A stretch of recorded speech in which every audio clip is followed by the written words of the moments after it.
ඉන්නකොට තමන්ගේ යාළුවෝ සෙට් එකේ ඉන්නකොට ඔය සෙට් එකම එකට වල බහින එකම ගැන්සිය වගේ සෙට් එකක් නම් කැළවීමේ සම්භාවිතාවය ඉතා ඉහළයි. හරිද? පන්ති ඉන්නවනේ කොහොමත් එහෙම. උන් අර ආතල්ට ඒ පොඩ්ඩක් අර කොලුකම ඔලුවට ගහලා පොඩ්ඩක් අර නිකන් අර කොලුකම කියලා බලුකමක් ඔලුවට ගහගෙන ඉන්නවනේ මේ කාලේ. හරිද? අවුලන්නේ ඒක එහෙම එනවා. එහෙම එන්නේ නැත්නම් අවුලක් තියෙනවනේ. එහෙම එනවා. හරිද? රයිට්. ආගන්නකෝ. දැන් මේ කතාව වෙන්නේ උන් තමයි. මම කියන්න ඕන මෙච්චරයි. දැන් ඔය යාළුවෝ සෙට් වෙලා දැන් මේ ඒ ලෙවල් කාලේ අලුත්නේ. ඕ ලෙවල් වලට වඩා පොඩ්ඩක් ආතල් නේද මේක නිකන්. අනේ චූටි චූන් එකක් එනවනේ ගෙදරින් නිකන් වැඩිපුර හොයන්නේ නැහැ වගේ නිකන් දවසම පන්ති උදේ ගියාම හවස ගෙදරින්නේ ඕ ලෙවලුත් එහෙම වෙන්නේ නැති මන් දන්නේ නැහැ දැන් නම්. මේ කොහමද දැන් පොඩ්ඩක් අර ගෙදරින් ඈත් වෙලා වගේ ටිකක් දුරකට ඇවිල්ලා පොඩි නිදහසක් එනවනේ. එනවනේ එහෙම එකක්. ඕක වැරදි විදිහට පාවිච්චි කරන්න හදාගත්තොත් ඒ ලෙවල් නෙමෙයි කෙලවෙන්නේ ජීවිතේ ඈ. මම උදාහරණයක් කියන්නම් කෙලවිච්ච එකක් නෙමෙයි. ඔහොම ඉඳලා ගොඩ දාගත්තු සෙට් එකක් හිටියා. නුවර 25 බැජ් එක හැමදාම මගෙන් මං හිතන්නේ මං කුණු හarpෙන් විතරයි උන්ට බැලලා නැත්තේ. හරිද? එකට හිටපු සෙට් එකක් පන්තියේ මැද හරිය ඉන්නවා හැමදාම කයිය ගහනවා කීන දෙයක් අහන්නෙව නෑ. හරිද? බැනලා අන්තිමේටම රිසල්ට් ආවා. රිසල්ට් එද්දි කොල්ලෝ 5 දෙනෙක් හිටියේ. හරිද? මං ඇත්තටම හිතුනේ නෑ 5 දෙනාම ඉංජිනේරි. ලේසියවත් නෙමෙයි ඔක්කොම එක මුල් රෑන්ක් ටික එක ළඟ. පේරාදෙනිය වගේ අහුවේ.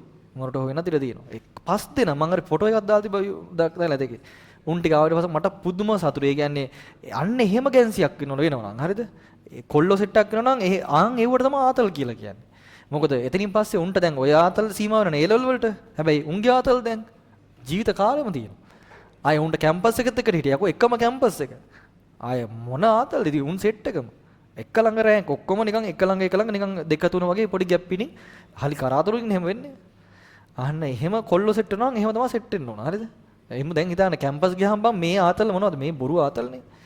මේ උඹලගේ අඳින ඔය ෂර්ට් එකක් ඔය අඩුම ගානේ කිසිම දෙයක් උඹලගේ නෑ නේද මෙතන? උඹලගේ කියලා කිසිම අංශ මාත්‍රයක් ඔය උඹලගාව නෑනේ. ඔක්කොම අම්මා තාත්තගේනේ. ඒක රගන්න එපා. ඒ අම්මා තාත්තගේ උඹ. හරි. උඹ රගන්න ඕන කවදා හරි තව ටික දවසක් ගියාට පස්සේ. මං කියන්නේ අර ඒ ආතල් ගන්න බහින්න මේකෙන් පස්සේ. ඒතකොට ඔයා නිකන් ලොකු ළමයෙක් වෙනවනේ. ඉලන්දාරියෙක් කෙනවා. ඊට පස්සේ දැරියෝ ඉල්ලපල්ලා. දැන් එපා පොඩ්ඩක් ඉඳපන්. හරිද? රයිට්. කෙල්ලොන්ටත් එච්චරයි ඈ. මං කෙල්ලොන්ට වැඩි පුරුදු දේවල් කියව නැතුන කෙල්ල හොඳයි කියලා හිතන් ඉන්නවනේ. නැද්ද? කෙල්ල වැඩ කරනවා කියලා හිතන් ඉන්නවා. මුන් හොයන්න බෑ වැඩ කරන තුන. මුන් හොයන්න පුළුවන්.